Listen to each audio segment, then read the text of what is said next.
Xin chào mọi người. Xin mời mọi người đến xem một cái open house của văn phòng HPT Realty and Finance. Đây là một căn nhà rất là xinh xắn, rất là đẹp ở thành phố Anaheim, ở ngay cái đoạn đường Brookhurst and Orange. Thì cái ngôi nhà này có 3 phòng ngủ, 3 phòng rưỡi tắm, rộng khoảng 1.677 square feet, có 2 car garage. Và đặc biệt cái ngôi nhà này là ở cái căn cuối của cái con đường, cho nên là có cái khoảng sân rộng nhất ở đây và có thêm một cái chỗ đậu xe extra nữa, cho nên là rất là có nhiều tiện lợi. Thì bây giờ mời mọi người vào xem nhé. Thì bước vào ngôi nhà đó, là mình thường là mình đi vào cái cửa garage đó, thì dưới đất là nó có một cái phòng ngủ, một phòng tắm riêng biệt cho thường là cho guest đến nhà để mà ở.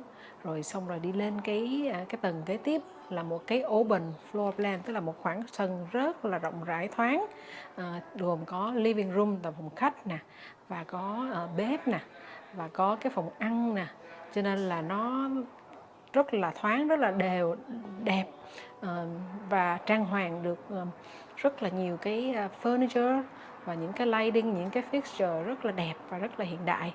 Cái người chủ ở đây họ có good taste, cho nên là họ trang trí ngôi nhà này rất là hay.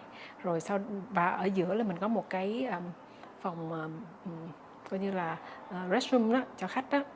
Rồi sau đó là mình đi lên trên lầu kế là có 2 cái phòng ngủ master, gọi là master suite á.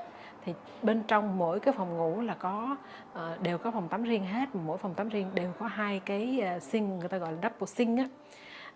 View, cái nhà này đặc biệt là view là có thể đứng ở cái cửa sổ đó, từ phòng khách cho đến cái phòng ngủ đều có cái view nhìn ra cửa sổ, mà gọi là cái gì, cái view gọi là view mà cả thế giới ai cũng muốn coi, đó là cái pháo bông của Disneyland mỗi đêm từ khoảng 9 giờ mấy 10 giờ đêm á. Đó, cho nên đây là cái điều rất là thú vị của cái ngôi nhà này. Thì Mindy muốn welcome mọi người đến xem.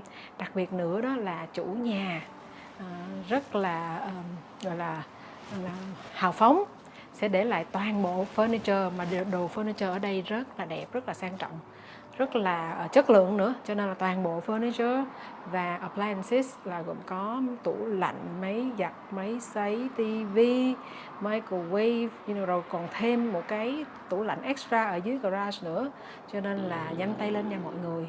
Không phải nhà nào bán cũng có cho furniture và appliances đâu. Riêng căn nhà này chủ sẽ mua nhà mới và sẽ để lại những cái đồ mà họ đã từng trang trí cho ngôi nhà này rất là đẹp. Tại vì qua nhà mới nó sẽ không có hợp với căn nhà mới của họ đâu, mà quý vị vào đây là chỉ cần phát đồ vô ở thôi nhá. Cho nên cái điều này là rất là thú vị. Một lần nữa xin liên lạc với văn phòng của Mindy ở số 714 775 7100, hoặc là trực tiếp với lại số điện thoại cầm tay của Mindy là 714 467 6200. Ngôi nhà này ở cái địa chỉ là 2220 West AnaCasa Way, thành phố Anaheim, và cái giá bán rất là mềm, dưới 800 thôi, 795.000 nha. Rồi rất là hân hạnh để giới thiệu ngôi nhà này của quý vị. Hãy nhanh tay lên đến xem open house cuối tuần này, thứ Bảy và Chủ nhật. Nếu mà còn cơ hội là sẽ tiếp tục open house tuần tới nữa. Cảm ơn quý vị. Chúc mọi người một ngày thật là vui vẻ và tràn đầy năng lượng. Yeah.